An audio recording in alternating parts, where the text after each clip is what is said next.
পিছল শেখ শাহজাহান আগাম জামিন মামলা নির্দেশ বিচারপতি দেবাংশু বসাকের ডিভিশন বেঞ্চের। অতিরিক্ত হলফনামা জমা দেওয়ার জন্য সময় চাইলেন শাহজাহান শেখের আইনজীবী। মঙ্গলবার মামলার শুনানি। ফের সন্দেশখালীতে জারি 144 ধারা। সন্দেশখালী থানা এলাকায় 144 ধারা। অন্যদিকে নেজার থানা এলাকার দুটি জায়গা রাজবাড়ী ও সরবেরিয়াতেও 144 ধারা জারি।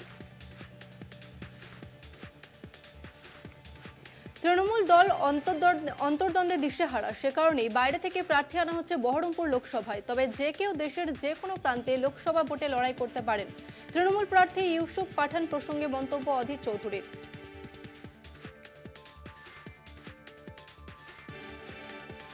লোকসভা ভোটে দিন ঘোষণার আগেই ডায়মন্ড হারবারে লোকসভার চট্টার কালীতলা আশুলিতে কেন্দ্রীয় বাহিনীর রুট মার্চ। ডায়মন্ড হারবার লোকসভা চট্টার মহিষগোট সহ কালীতলা আশুতি থানা এলাকার বিভিন্ন জায়গায় রুট মার্চ করেন কেন্দ্রীয় বাহিনীর জওয়ানরা। কালীতলা আশুতি থানার পুলিশ আধিকারিকদের নিয়ে রুট মার্চ করেন কেন্দ্রীয় বাহিনী। প্রার্থীর নাম ঘোষণা হতে ইন্দাসে দেওয়াল লিখন শুরু করল তৃণমূল কংগ্রেস। বিষ্ণুপুর লোকসভা কেন্দ্রে তৃণমূল কংগ্রেসের প্রার্থী সুজাতা মণ্ডলের সমর্থনে দেওয়াল লিখন করলেন ইন্দাস ব্লক তৃণমূল কংগ্রেসের সভাপতি শেখ হামিদ।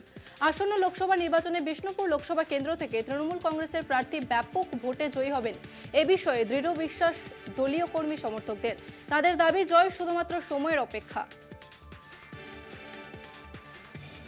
আজকে আমরা ইন্দাস ব্লক তৃণমূল কংগ্রেসের পক্ষ থেকে ইন্দাস পোপারি ইন্দাস বাজারে হাজরাপাড়া সংলগ্ন এলাকায় আমরা আমাদের যে প্রার্থী দিদিমণি এবং অভিষেক বন্দ্যোপাধ্যায় যে ঘোষণা করেছেন, আমাদের সকলের প্রিয় প্রার্থী আমাদের সুজাতা মণ্ডলের পক্ষে তৃণমূল কংগ্রেসের সিম্বলে ভোট দেওয়ার জন্য আমরা দেয়াল লেখন করলাম ইন্দাস ব্লকের অন্যান্য নেতৃত্ব এবং ইন্দাস অঞ্চলের 1 নম্বর অঞ্চলের নেতৃত্বদেরকে নিয়ে। আশা প্রার্থী কারণ হচ্ছে আমাদের একদম প্রিয় এবং লড়াকু নেত্রীকে আমাদের দিদিমণি চুজ করেছে। এই জন্য ইন্দাস ব্লক তথা বিষ্ণুপুর সাংগঠনিক প্রত্যেকটা ব্লকের কর্মীরা খুব খুশি হয়েছে এবং পাবলিক থেকে সাধারণ মানুষ সকলেই খুব খুশি হয়েছে। তার জন্য আমাদের এই নির্বাচনে জয় পাওয়াটা শুধু সময়ের অপেক্ষা। প্রার্থী হিসেবে নির্মল চন্দ্র রায়ের নাম ঘোষণা হতেই কোমর বেঁধে প্রচারে নেমে পড়ল জলপাইগুড়ির তৃণমূল নেতৃত্ব। সোমবার সকাল থেকে ধূপগুড়ি শহরে দেয়াল লেখন শুরু করলেন পুর প্রশাসনিক মণ্ডলীর সদস্য তথা জেলা তৃণমূল কংগ্রেসের সাধারণ সম্পাদক অরূপ দে। যদিও নির্মলবাবু এখনো কলকাতাতেই রয়েছেন, মঙ্গলবার ধূপগুড়িতে আসার কথা রয়েছে তার, কিন্তু তার আসার আগে থেকেই প্রচারে ঝাঁপিয়ে পড়েছেন শাসক দলের কর্মী সমর্থকরা। লোকসভা নির্বাচনে ধূপগুড়ি থেকে কোনো প্রার্থী করা হয় না। এবার উপনির্বাচনে আমাদের যে প্রার্থী ছিল নির্মল বাবু আমাদের এখান থেকে বিধায়ক হয়েছে, ওনাকে আবার পুনরায় জলপাইগুড়ি জেলার লোকসভা সিটের প্রার্থী করেছে। এর জন্য আমরা ধূপগুড়িবাসী হিসাবে মুখ্যমন্ত্রী এবং অভিষেক বন্দ্যোপাধ্যায়কে আমরা ধন্যবাদ জানাই।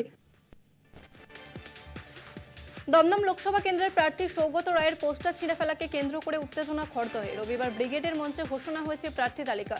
দমদম লোকসভা কেন্দ্রের প্রার্থী নির্বাচন হয়েছেন সৌগত রায়, আর তারপরেই সোমবার সকালে খড়দা পুরসভার সামনে সৌগত রায়ের পোস্টার ছিঁড়ে ফেলার অভিযোগ।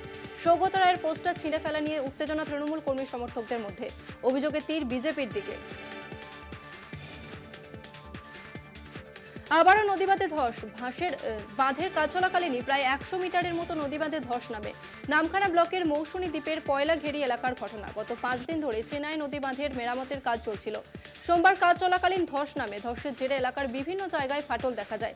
স্থানীয় পঞ্চায়েতের তরফে জোর কদমে মেরামতের কাজ শুরু হয়েছে। ফাটলের ফলে আতঙ্ক ছড়িয়েছে মৌসুনী দ্বীপের পয়লাঘেরি এলাকায়। এলাকাবাসীদের দাবি, খাঁচা ফেলে নদীর স্রোতকে ঘুরিয়ে স্থায়ী বাঁধ নির্মাণ না করলে ভবিষ্যতে বড়সড় ক্ষতি হতে পারে।